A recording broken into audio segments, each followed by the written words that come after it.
पाकिस्तान में महंगाई अपना 50 साल रिकॉर्ड तोड़ चुकी है और जितनी तेजी से हर गुजरते वक्त के साथ इसमें इजाफा हो रहा है, यह एक्सपेक्ट किया जा रहा है कि आने वाले वक्त में महंगाई की शरह में और ज़्यादा इजाफा होगा। फॉरेन एक्सचेंज रिजर्व की बात करें तो 10 फरवरी 2023 की रिपोर्ट के मुताबिक स्टेट बैंक ऑफ पाकिस्तान के पास सिर्फ और सिर्फ करीब $3 बिलियन पड़े हैं, जो कि 3 हफ्तों की इंपोर्ट्स जितने भी नहीं हैं। इन शॉर्ट पाकिस्तान के हालात काफ़ी टाइट चल रहे हैं। हर बुरी चीज़ ज़्यादातर आसमान को छू रही है और हर अच्छी चीज़ ज़्यादातर ज़मीन की तह पर है। पाकिस्तान की IMF से लगातार 10 दिनों की मीटिंग के बावजूद भी IMF की टीम पाकिस्तान से बगैर किसी मुआहदे के चली गई। अब पाकिस्तान को तो सख्त ज़रूरत है पैसों की, इसलिए इसके लिए ज़रूरी है कि वो जल्द से जल्द IMF के प्रोग्राम को बहाल करे, क्योंकि अगर IMF का प्रोग्राम बहाल होगा तब ही दूसरे मुमालिक पाकिस्तान को कर्जा देंगे। इसलिए हमने देखा कि इस महीने में खास करके मौजूदा हुकूमत की तरफ से बड़े बड़े फैसले लिए गए। एक तरफ तो इन्होंने बिजली और गैस की कीमतों में इजाफा किया, पेट्रोल की कीमत को बढ़ाकर करीब 275 रुपये कर दिया, और दूसरी तरफ मिनी बजट या फाइनेंस सप्लीमेंट्री बिल पास करके करीब 170 बिलियन रुपीस के इजाफी टैक्सेस लगाए। तो चलें आज की इस वीडियो में जानते हैं कि आखिर ये फाइनेंस बिल है क्या, इसके ज़रिए किस चीज़ पर कितने टैक्सेस लगाएं, क्या ये लगाए गए टैक्सेस पुअर फ्रेंडली हैं, जैसा कि हमारे फाइनेंस मिनिस्टर इसाक डार की तरफ से क्लेम किया गया है कि इनकी तरफ से उन चीज़ों पर टैक्सेस लगाने की कोशिश की गई है जिसका असर गरीब पर कम से कम हो। जनाब स्पीकर, हमारी हद्दुल वसा कोशिश ये है कि सिर्फ ऐसे टैक्स लगाए जाएं जिनका बराह रास्त गरीब और मुतवस्सित तबके पर कम से कम बोझ आए। और लास्टली ज़रा इस चीज़ के बारे में भी जानने की कोशिश करते हैं कि मौजूदा हालात का जिम्मेदार कौन है। लेकिन इन सब पर बात करने से पहले मेरा नाम फैज़ान रज़ा मारफानी है और आज की इस वीडियो में मैं आपका होस्ट हूँ। तो चलें शुरू करते हैं अपने पहले सवाल से कि ये फाइनेंस बिल है क्या, इसके ज़रिए किस चीज़ पर कितने टैक्सेस लगाए गए हैं और क्या ये टैक्सेस पुअर फ्रेंडली हैं। तो देखें, ये बिल बेसिकली एक तरीका है जिसका मकसद है जल्द से जल्द 1 मार्च 2023 से पहले IMF के प्रोग्राम को बहाल करना।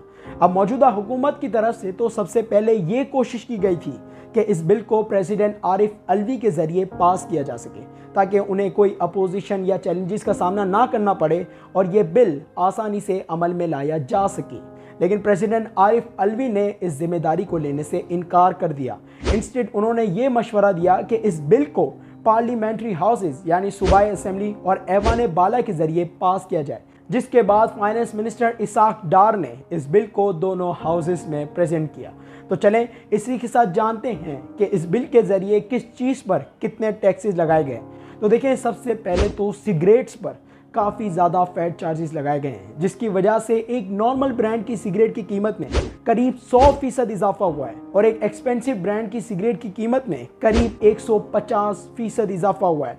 और ये एक्सपेक्ट किया जा रहा है कि सिर्फ सिगरेट पर लगाए गए चार्जेस से करीब 60 बिलियन रुपीस जमा किए जाएंगे। Second, GST general sales tax, जिसे 17% से बढ़ाकर 18% कर दिया गया है और एक्सचेंज से करीब 55 बिलियन रुपीस का रेवेन्यू एक्सपेक्ट किया जा रहा है। थर्ड, सॉफ्ट ड्रिंक्स पर GST को 13% से बढ़ाकर 20% कर दिया गया है और जूसेस पर भी पहली बार 10% का GST लगाया गया है। फोर्थ, 10% का विथ होल्डिंग टैक्स लगाया गया है मैरिज हॉल्स, क्लब्स और रेस्टोरेंट्स में होने वाली शादी की तकरीबात और दावत पर। हमारे फाइनेंस मिनिस्टर इसाक डार की तरफ से कहा जा रहा है कि इसका मकसद है लोगों में सादगी और आसान ज़िंदगी को प्रोमोट करना, बढ़ावा देना।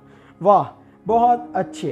पांचवा, सीमेंट की 1 किलो बोरी पर जहां पहले 1.5 रुपये टैक्स था, अब उसे बढ़ाकर 2 रुपये कर दिया गया है। अब सुनने को तो सिर्फ ये 50 पैसे का इजाफा है, लेकिन हकीकत में ये करीब 33% का इजाफा है। 6, बिजनेस क्लास और फर्स्ट क्लास एयर टिकट्स पर 20% या 50,000 रुपीज़ का टैक्स लगाया गया है। इसमें से जो भी ज़्यादा होगा वो लिया जाएगा। और लास्टली, अमीरों पर टैक्सों का बोझ डालने के लिए और उनसे ज़्यादा टैक्स लेने के लिए लग्जरी आइटम्स पर GST को 17% से बढ़ाकर 25% कर दिया गया है और इससे करीब 4 बिलियन रुपीस एक्सपेक्ट किए जा रहे हैं, जो कि इस बजट की टोटल अमाउंट के 2.5% भी नहीं बनते। तो चलें इसी के साथ जान लेते हैं कि क्या हकीकत में इस बिल के ज़रिए जो टैक्सेस लगाए गए हैं वो पुअर फ्रेंडली हैं। तो देखिए ज़्यादातर जो टैक्सेस लगाए गए हैं इस बिल के ज़रिए वो इनडायरेक्ट हैं, यानी वो अमीर और गरीब में फ़र्क नहीं करते। शादी अमीर की हो या गरीब की, दोनों से टैक्स लिया जाएगा। घर अमीर बेचे या गरीब, दोनों से 10% का विथ होल्डिंग टैक्स लिया जाएगा। सिगरेट अमीर पिए या गरीब, कोल्ड ड्रिंक अमीर पिए या गरीब, बिजली अमीर इस्तेमाल करे या गरीब, दोनों से सेम अमाउंट का टैक्स लिया जाएगा। अब और तो हमारे फाइनेंस मिनिस्टर इसाक डार की तरफ से कहा जा रहा है कि इनकी हुकूमत ने गरीब को सपोर्ट करने के लिए एक तरफ बेनज़ीर इनकम सपोर्ट प्रोग्राम का बजट बढ़ाया और दूसरी तरफ नेसेसरी आइटम्स पर जीएसटी नहीं लगाया, जैसे कि दूध, चावल, गोश्त, मुर्गी, अंडा, आपकी सब्जियां हो गई, फ्रूट्स हो गए। लेकिन हकीकत तो ये है कि आज के वक्त में जितना दाम इन चीज़ों का हो गया है, जैसे कि गोश्त का, मुर्गी का, अंडों का, दूध का और इवन सब्जियों का भी, ज़्यादातर गरीब तो वैसे भी इन चीज़ों को अफोर्ड नहीं कर सकते। लेकिन अगर मान लें कि गरीब ये चीज़ खरीद भी लेता है तो ना तो आप कच्चा आटा खा सकते हैं, ऐसा नहीं कि आप डायरेक्ट आटा खाना शुरू कर दें, ना ही आप कच्चा गोश्त, ना ही कच्ची मुर्गी, ना ही कच्चा अंडा खा सकते हैं, ना ही रूखी सब्जी खा सकते हैं। आपको चाहिए होगा तेल, मसाले, गैस।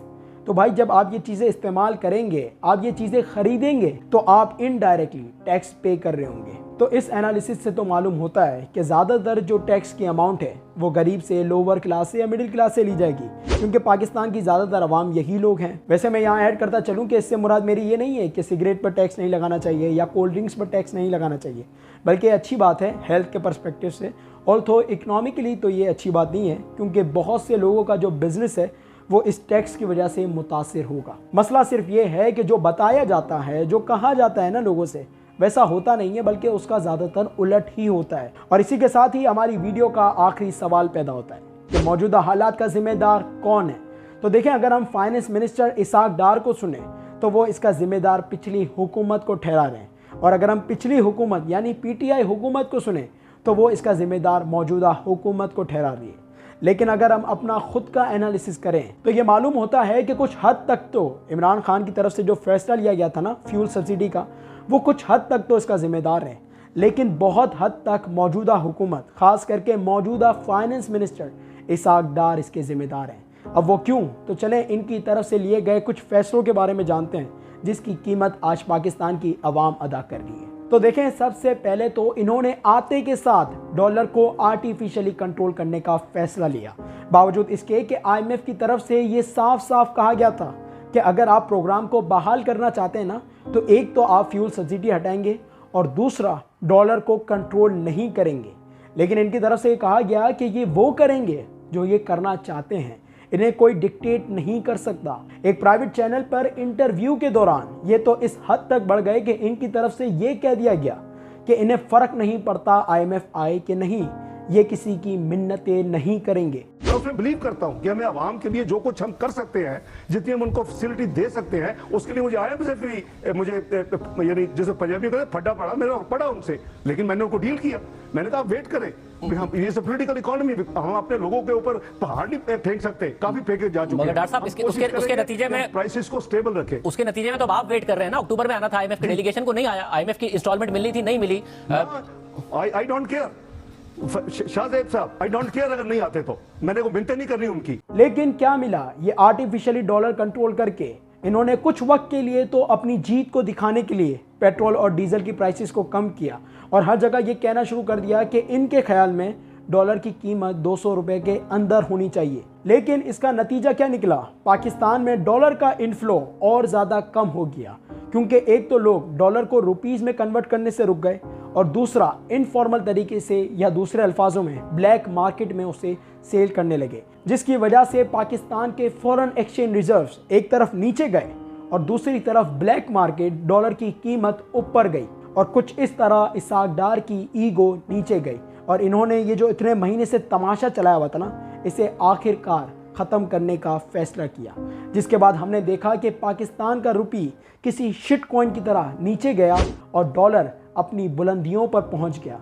और इस बुलंदी की कीमत अदा करी पाकिस्तान की आवाम ने। अब अगर हम आज के वक्त में आएँ तो वो इसाक डार जिसे मिफ्ता इस्माइल पसंद नहीं आ रहे थे, क्योंकि वो आईएमएफ के कहने पर सब कुछ कर रहे थे, आज यही इसाक डार आईएमएफ के कहने पर सब कुछ कर रहे हैं। इन शॉर्ट, इसाक डार का पाकिस्तान में आना किसी डिज़ास्टर से कम साबित नहीं हुआ है पाकिस्तान आवाम के लिए, पाकिस्तान के लिए। इन द एंड मैं यही कहना चाहूँगा कि अभी तो बहुत चांसेस बढ़ गए हैं कि बहुत जल्द IMF का प्रोग्राम बहाल हो जाएगा, क्योंकि ज़्यादातर जो शराइत वो मनवाना चाह रहे थे इतने वक्त से वो आखिरकार हम मानने के लिए तैयार हो गए।